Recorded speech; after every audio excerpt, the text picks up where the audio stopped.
All right, so now that the dust has kind of settled and we've all had a chance to breathe and think about what's going on here, Line 6 announces the Helix Stadium and Stadium XL. Now, this is obviously the best news in Guitar World in the past, I don't know, bunch of years. Line 6 has always kind of been a pioneer of the digital modeling world, and if you know anything about this channel, that's pretty much what I do here. If it is your thing, consider subscribing, because I'm going to be doing updates on the status of Helix Stadium, and I cover all the digital gear on this channel, so if that's your thing, consider subscribing. So we had this awesome presentation from Eric Klein, Joe Bentavenia, and the rest of the team, hosted by Tim Pierce.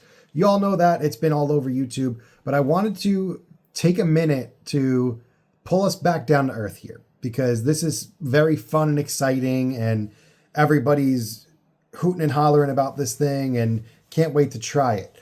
But if you've been a digital amp modeling user in the past, you have fallen for the trap of buy now for what it's going to be later.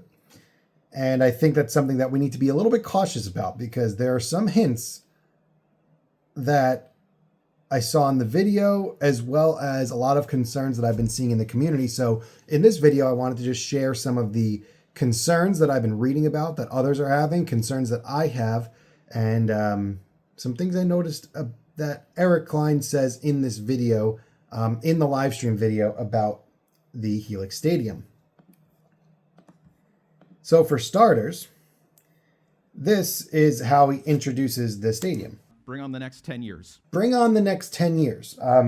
So does that insinuate that we're looking at what will be over the next 10 years? Or are we looking at this is what it is and it's only going to get better from this point?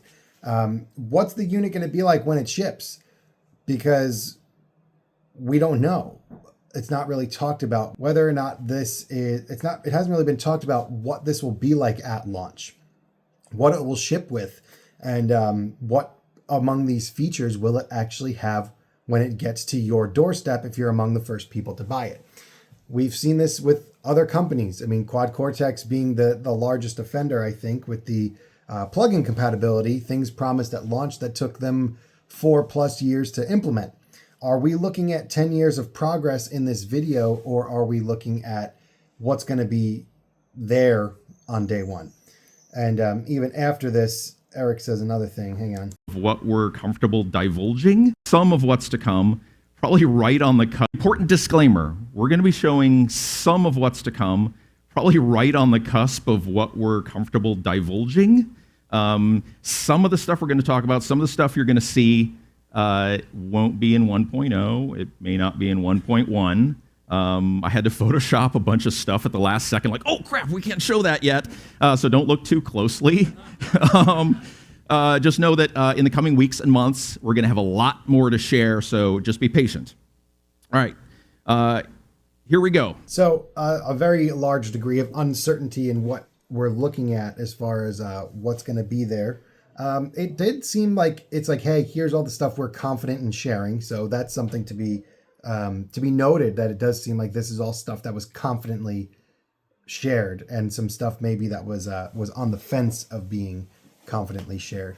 So aside from the positives are plentiful. We've got a new modeling engine from scratch, more detail. It's going to be significantly better. We have the focus view, which is really cool. You're going to have 5 presets that you can kind of drag a cursor to. That's going to change all of the parameters in real time to get in between those actual presets. That's something I'm really excited about. Hype control, which is going to be a better knob, make it more polished and better sounding. Description of parameters. For every parameter that you pull up on an effect, you'll be able to see a description of what it does. Obviously, we have a touchscreen, Bluetooth, Helix app, Wi-Fi, a cloud. We can audition presets via clips. We have stem extraction from mixes, and the ability to run a full stadium rig with automation and not needing to touch a foot switch. Eric talks about the ideology being that the best number of foot switches to have is 0. And with Helix Stadium, it seems like you actually don't need a foot switch. So things that we don't know and things that we're going to be concerned with here. First off, tones and feel. That's good. Feel's going to be subjective to the player, but as far as tones go, and I don't really blame Line 6 for this because it's actually a smart move to not have any tones shared through the live stream. I do believe that the background music for all of the audio was recorded with Stadium, but if there had been playing on this live stream, you can only imagine the outrage and uproar that people would say how bad it sounds because it's, oh, this is the terrible audio, but you're hearing it through a live stream, which is obviously going to be lesser audio. And just judging from the live stream, it wasn't exactly the best video and audio that you could ask for. So I think it's smart, actually, that they didn't put any tones in the live stream. Next up is the amount of amps, only 16 amps. And that seems to be a pretty firm number right now. It didn't seem like starting with 16 amps, but I'm sure it'll be more than 16. But will it be those 16 at launch, or is that number going to be higher at launch? Do you need more than 16 amps? Absolutely not. Can you get everything you need to get from those 16? Most likely. If you don't, then you just, I don't know. Out of those 16, I'm pretty sure that everybody could find something to be happy, but it's worth noting that you're only getting 16 compared to the Helix stuff. But I do believe that the previous generation Helix amp models will be in a legacy section type of thing on the unit. So when you first get it, you will get your old presets that you could port over. And it does seem that with the new converters and the new hardware that it will sound better. Price is one thing that a lot of people are hooting and hollering about, but this was weird to me that people are complaining about this price because honestly, the price is really not bad at all considering what you're getting. They're expecting the XL to be... there we are. For the normal Stadium, it's $1,800, and for the Stadium XL, $2,200. That is so competitively priced, I feel like, for what you're getting here, because this is not just a Helix in a better box. It's a totally different unit that does a significant amount more than your standard Helix. And if you look at the competitors like Fractal, the Axifex 3 itself, I think is $2,500 before you even get to the foot controller needed to play it. And then you need a rack head to house it. I don't think it's in competition with the FM9 because this is going to do significantly more. And as far as price goes, don't you think that if you're Line 6, you want to go and compete with Fractal and be able to say, hey, we are just as good at making amp models as you guys are, and we're confident in that? People complaining about the price is just odd to me because you want something that's like the Helix but sounds even better and has all more improvements to it, but you're going to complain that it costs more than the Helix did.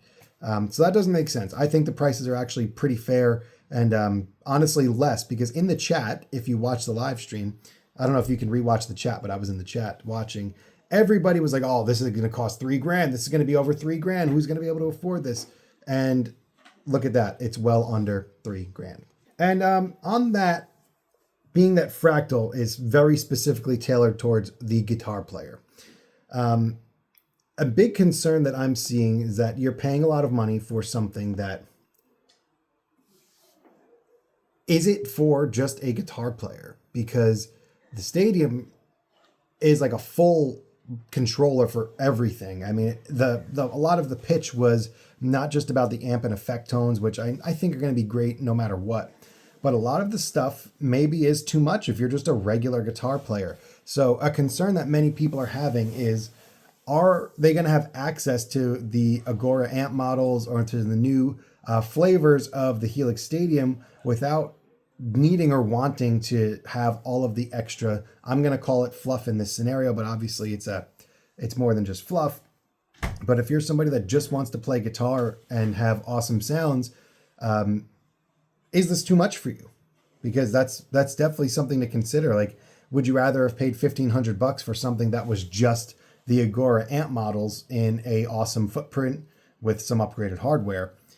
And that kind of ties into where maybe we'll get something cool at some point. Maybe we'll get a scaled down HX product that has the Agora loaded amp models in it. Or maybe we can get an update to the current hardwares, the Helixes, the HX Stomps, and the XLs, with the Agora Amp models. Maybe they can rebuild the engine again to accommodate those models, and that would extend the life of Helix HX Stomp for another 10 years. I mean, there's no reason that you can't keep upgrading those models if it's possible. And another point to that same point is, what does it mean for the current Helix using crowd? They've been very clear that they're going to keep supporting the Helix platform. So there's no reason for anybody to worry. Actually, if you're not a Helix user and you've been thinking about it, they're dropping the prices on all of the Helix and HX products because of this launch, which is great if you don't have one. Not so much for your secondhand selling, but definitely worth noting that your Helix is not going to be going anywhere and it's still going to be supported.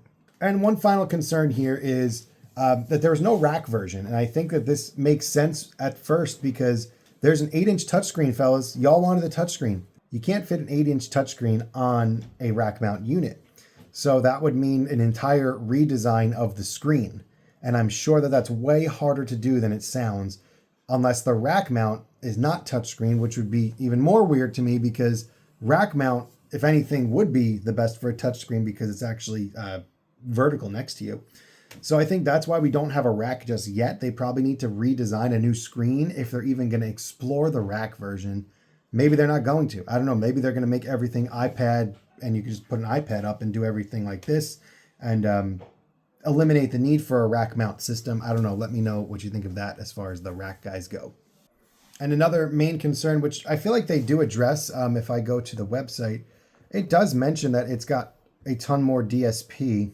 We also have more DSP, a dedicated GPU, a machine learning accelerator, FPGAs, and it's all running on a brand new from the ground up 64-bit floating point architecture. I feel like that goes without question. It's got to be able to handle all of the heavy DSP stuff that the Helix couldn't handle. I don't see any specifics exactly on how much more DSP or anything like that. I mean, running the whole engine, I'm sure is going to be totally different, but this will be able to handle any of the pitch effects. If they design this and still can't handle the pitch effects that the Helix couldn't handle and it runs out, that's going to be a huge fail. And finally, for me, one thing I don't understand, why is it normal and XL? Why does the XL have the bells and whistles? I feel like the way they did it the original way with the Helix Floor and then the Helix LT, I think they should have just been Helix Stadium LT. If I'm looking at something that says Helix Stadium, I feel like that should be the flagship. I want the scribble strips and all of the I/O without the expression pedal for my light version, if you will, or in this, I guess, the full version. I like the small unit without the expression pedal. I wish that it had scribble strips on that. We haven't seen what gig view will look like, if they're going to call it gig view or whatever they're going to call the screen when you're actually playing on the Helix Stadium, the normal version.